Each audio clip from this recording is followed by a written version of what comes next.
Auction time. This is the 5i series auction. 5i01. This is a quartz crystal point that I made off camera. I did shoot a video of this one, but the lenses on my camera were messed up. The covers on the lenses. So I removed the cracked covers on my lenses, but I didn't do that until after this video. It just got really bad. I think there was condensation building up and stuff. So I deleted that video because it was pretty bad.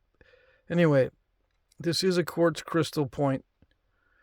There is a slight crack here in the tip, but it's one of those healed cracks. Let me see if I can get a good view. Can you see that crack through there? It's a healed crack.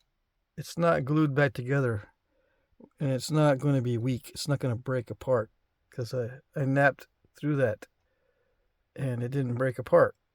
See that right there? It looks like it would break right there, but it's a healed crack. All right.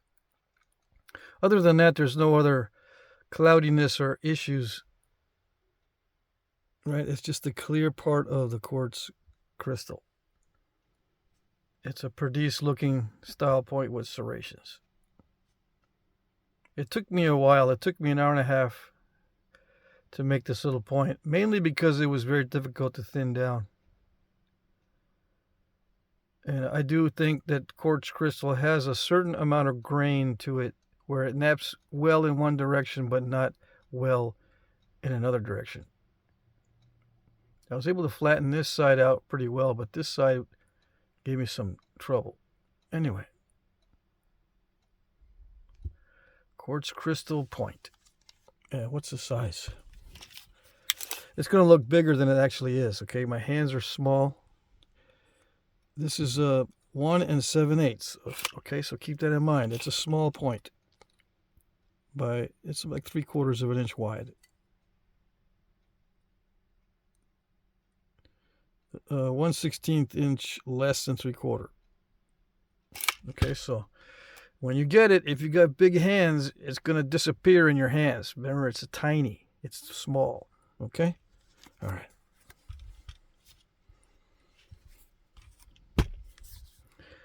5i02. This is a black butter Desite point that I made off camera just so I can get back into the swing of napping this high-grade Desite. I'm not sure if that's an actual existing point. I think it is, but anyway, I just like this style of stem and the notches. Anyway, it's sharpened all the way around. It takes a little while to get used to working this stuff because it is prone to step fracturing and diving. The flakes want to dive in sometimes, but other than that, it's very high grade stuff. Anyway, let's see what this. I don't know what to call this point. It's just a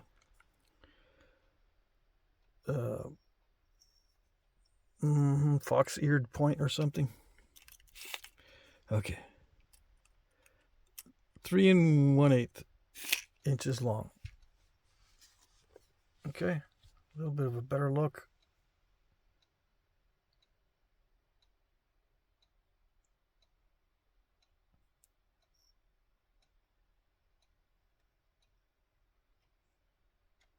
All right. 5i03. This is the hunting point pattern that I made on video. I decided I'm just going to sell it instead of keeping it. Yeah, I really need to get focused on 125 grains. Yeah, it is sharp. It might have a few dull spots because I didn't go back over it after the video. I just left it the way I did it on the video. Okay. I measured it during the video, but just out of curiosity. It's 2 3/16, and of course it's 114 grains or thereabouts. Okay. Heat treat, Texas chert.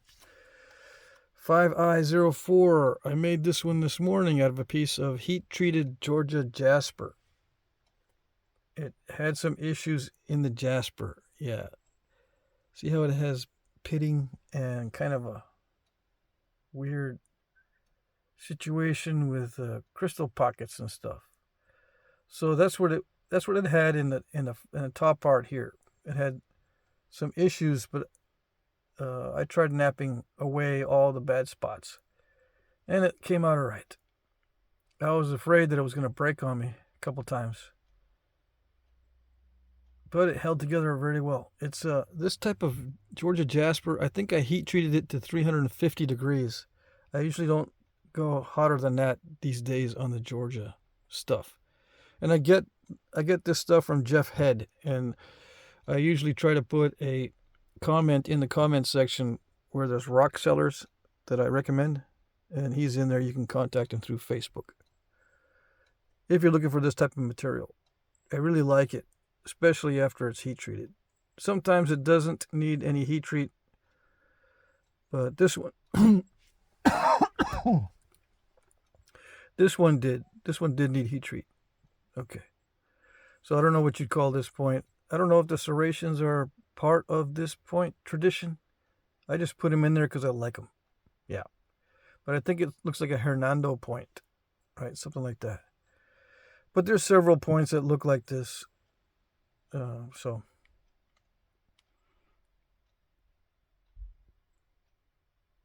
a little bit of a better look. Okay. 5I05. This is the Kilmarnock point I did on video. It is made of translucent heat treat Texas chert. These are a very specialized form, although some of them are crudely made, some of them are expertly made. There's a wide range of quality. I was looking at more pictures of these, and yeah, there's a wide range of workmanship. But for the most part, the workmanship on these is excellent in the archaeological record. And yes, this is a reproduction of an actual point type from Scotland. Okay? Kilmarnock. I don't know how to pronounce it, probably, but it'll be in the description down in the comment section. Okay? It's all on video.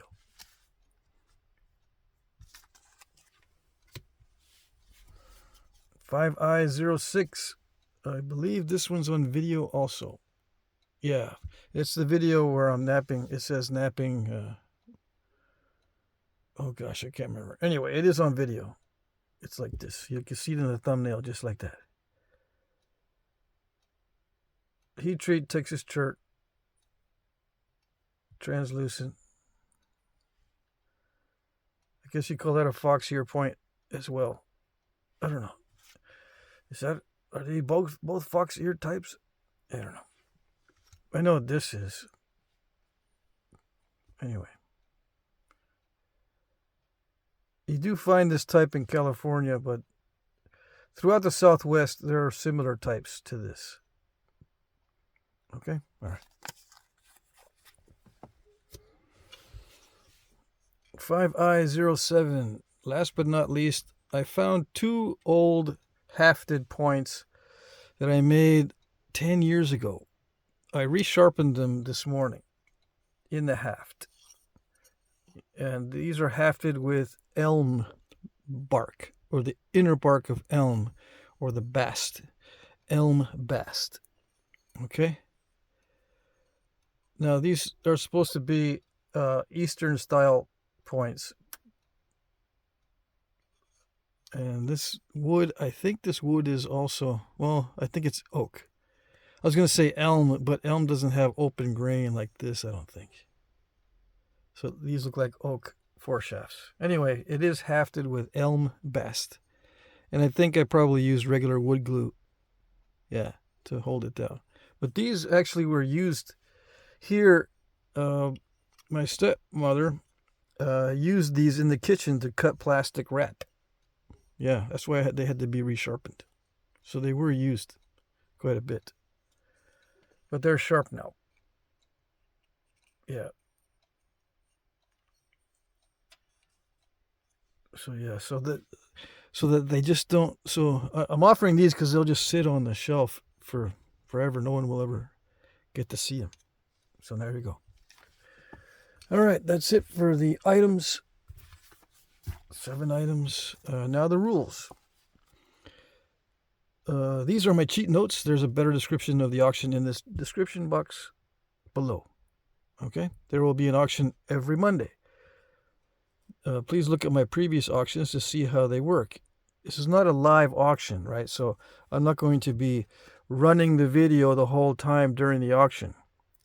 I usually try posting the auction at 3 p.m. Eastern and it ends at 9 p.m. Eastern. But the video is not running that whole time. It's not a live auction. It's just an auction and you bid in the comment section. Okay? I got a question recently or a request recently asking me if I have a live auction. No, I don't. I post the video and then you comment in the comment section and your comment is your bids. Okay? And I know that's confusing, but that's how you bid. You bid in the comment section. All right, please look at my previous auctions to see how they work. If you're not able to reply or comment, you will not be able to bid. I can enter your bid for you if you email me, so that is a possibility. But just be aware sometimes the email is glitchy too. It doesn't work that well. It goes into my spam folder, or sometimes people can't get their emails to work, that kind of thing. All right. Auction 3J has a demo on how to bid.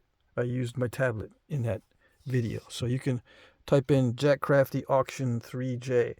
And I think there's a little timestamp you can click down in the comment section that has a direct time. I don't know. It snaps to the video in a correct time slot when you hit the little timestamp. Anyway, it's hard to describe. You'll just look in the comment section, okay, of Auction 3J. Bid in the comment section under one of my pre-populated comments. Yeah, I put comments in there with the item numbers and the description of the item. That way you can click on that to bid. You reply to the comment that I put in there that has the item number you want to bid on. Just look down in the comment section and find the number of the item you want to bid on, and then reply to that comment. Okay? Your reply is your bid. You just type in the amount and the item number. Now, if you don't know how to do this and you just want to put in a comment in the comment section because that's all you know how to do, make sure you put the item number in your comment or your bid. Like $20 for item 5I or something like that. 5I07 or something like that. Make sure the item number is in your comment. That way, if you put your comment in the wrong place, I still know which one you're bidding on. Okay? All right. I will like your comment if I see it. That's important.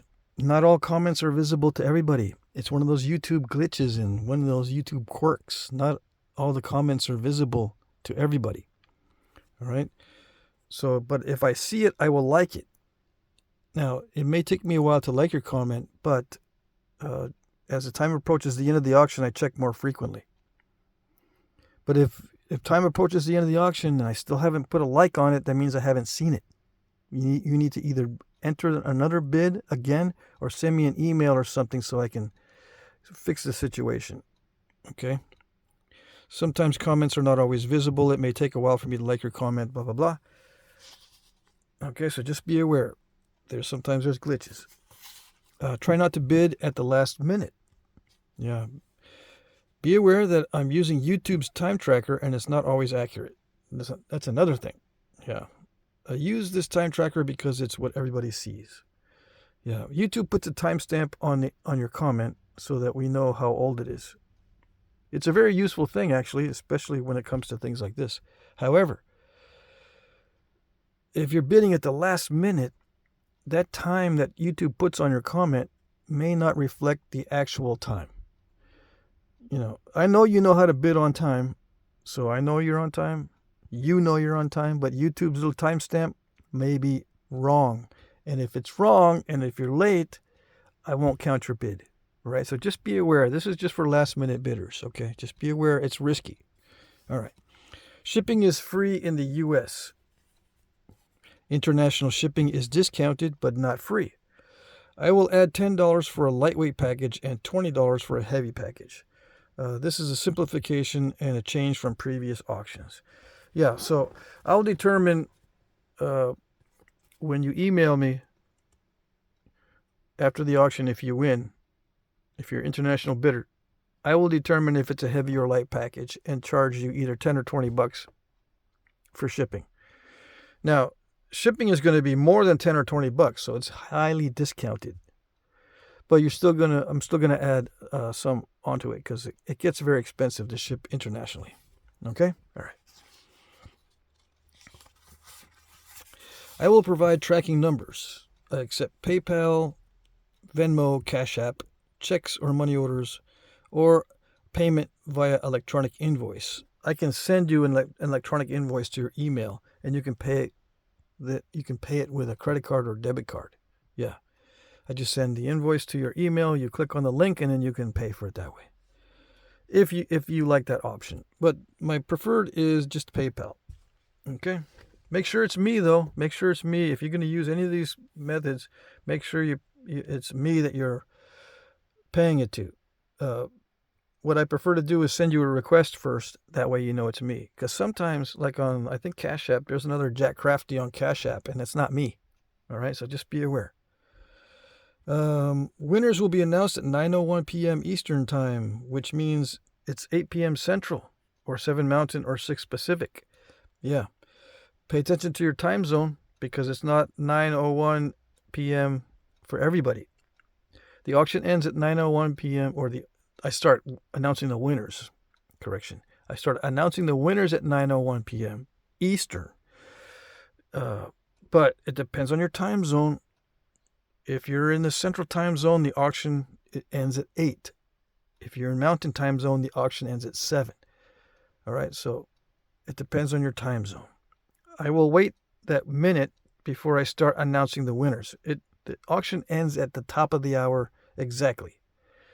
But I wait a minute before I start announcing the winners. All right? You will be notified in the comment section if you are the winner. Please email me your info if you are new. Yeah, email me your real name if it's different from your YouTube name, your address, and your preferred method of payment. Now, if you don't have any preferences at all, just make sure I've got your name and address, and then we can work out payment arrangements. Okay? But you do need to email me if you win, if you're new. If you've already done business with me, I've already got your information written down in my notebook. Yeah. But if you're new, this is very important. You must email me, because I have no other way of notifying you that you won other than when I notify you that you've won in the comments section. I will notify you that you've won in the comments section. All right, so you got to watch the comments section. All right, so there you go. That's it. Hope you liked this week's items, and good luck.